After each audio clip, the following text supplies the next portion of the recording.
Ce que j'aurais aimé savoir sur la chute de Kadhafi au lieu de simplement blâmer l'Occident.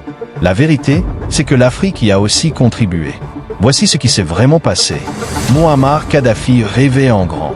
Il voulait des États-Unis d'Afrique, une monnaie unique et une libération du contrôle occidental.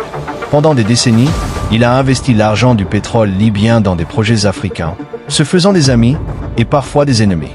Mais en 2011, quand la Libye a plongé dans la guerre civile et que les avions de l'OTAN ont commencé à bombarder, Kadhafi s'est retrouvé seul.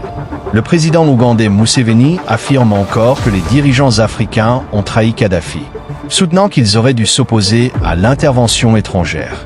Il est convaincu que le silence de l'Afrique a donné le feu vert aux puissances occidentales pour intervenir, renverser Kadhafi et plonger la Libye dans le chaos.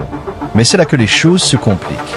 Certains estiment que les choix même de Kadhafi, soutenir des militants, réprimer les opposants, et abandonner ses rêves panarabes pour un panafricanisme soudain, non isolé. De nombreux présidents africains se méfiaient de son style, le jugeant imprévisible, voire dangereux. L'Union africaine a bien tenté de médiatiser, mais elle manquait d'unité et de force.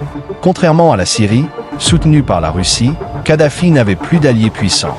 Quand la situation a dégénéré, les divisions africaines ont rendu toute intervention impossible. Depuis la chute de Kadhafi, la Libye est en crise et l'Afrique peine encore à conquérir une vraie indépendance.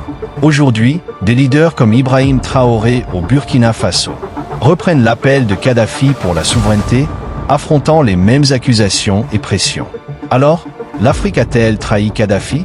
Ou est-ce le manque d'unité et de confiance qui a scellé le destin d'un leader? Et d'un rêve continental? Une chose est sûre, l'avenir de l'Afrique dépend des leçons tirées de son passé.